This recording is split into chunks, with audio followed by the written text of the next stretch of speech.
The Galactic Council chamber hummed with the usual cacophony of 1,000 worlds.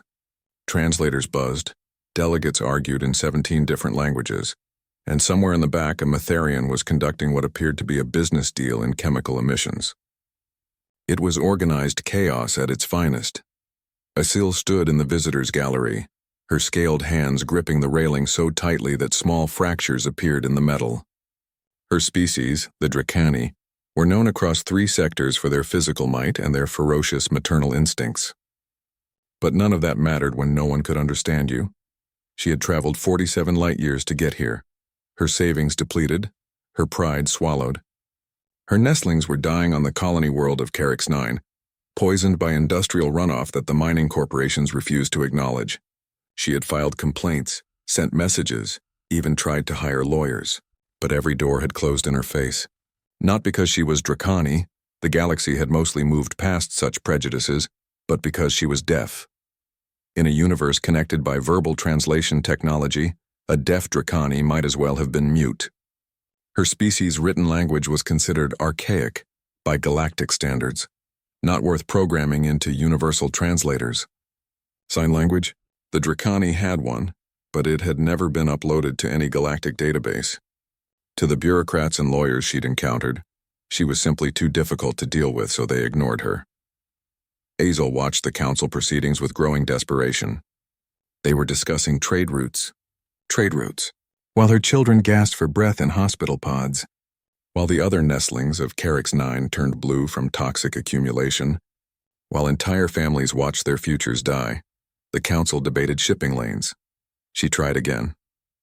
Asil descended from the gallery and approached a council clerk, a thin Vexillian with 4 arms and an expression of perpetual annoyance.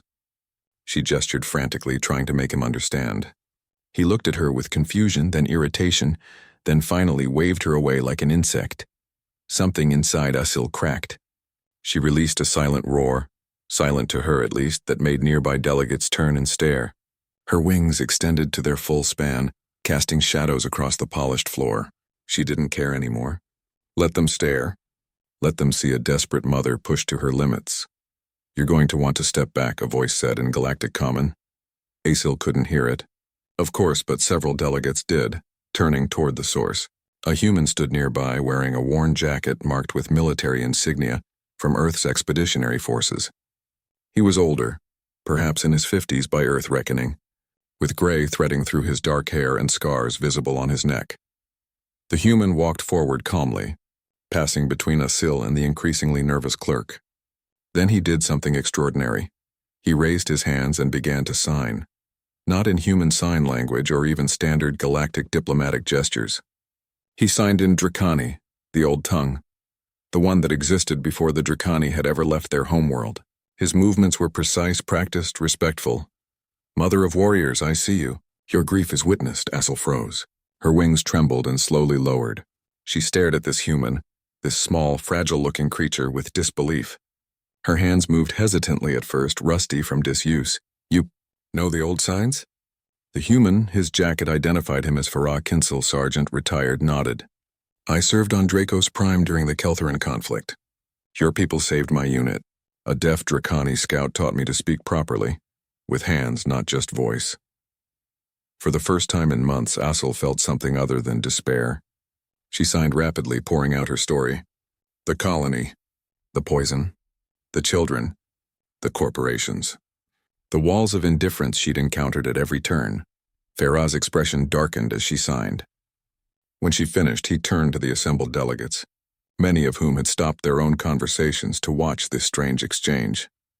"This mother has traveled across the sector to beg for help," Farah said aloud, his voice carrying through the chamber. "Her children are dying because Meridian Mining refuses to take responsibility for contaminating Carix 9's water supply. She's filed complaints. She's followed every legal channel, and she's been ignored at every step because her people's sign language isn't programmed into your convenient little translators." A counselor, a floating luminarian, pulsed with dismissive colors. "This is hardly the forum for individual grievances. There are proper channels." She tried the proper channels. Farah's voice cracked like a whip. She tried for 8 months while watching her children suffocate. "Your proper channels require verbal testimony. Your lawyers require verbal contracts. Your courts require verbal arguments. Tell me, counselor, what exactly is a deaf mother supposed to do in your enlightened galactic society? The chamber fell silent. Even the Metherian stopped emitting.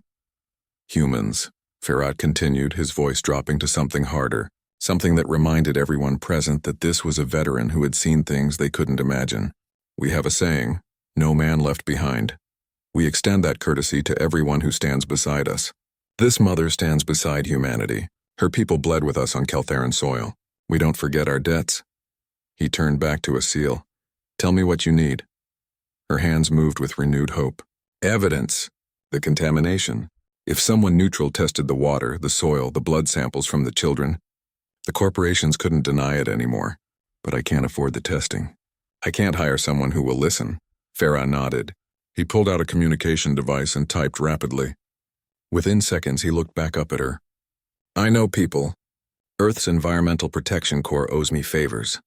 They'll be on Carix 9 within a week, and their findings will be admissible in galactic court.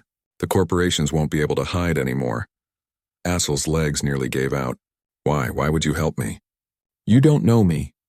You gain nothing. Farah's hands moved with gentle certainty. You're wrong. We gain everything. We gain the knowledge that we're still human, still capable of seeing another being in pain and choosing to help. That's not nothing, Mother of Warriors. That's everything. Behind them, the council chamber erupted into argument. Some delegates protested the breach of protocol. Others, shamed by Farah's words, began demanding an immediate investigation into Carix 9. The Luminarian Councilor found itself suddenly outvoted by colleagues who had rediscovered their consciences. But Asil heard none of it. She was watching this human veteran, this Farah, who had crossed a galaxy, learned a dead language, and refused to let her be invisible. Tears, precious for her desert-evolved species, tracked down her scaled cheeks. How can I ever repay this debt? Farad smiled, and his hands formed words that would echo through Asil's family for generations. Teach your children the old signs. Keep your language alive. And when you find someone else who is ignored, someone else who is invisible, you do for them what I do for you today.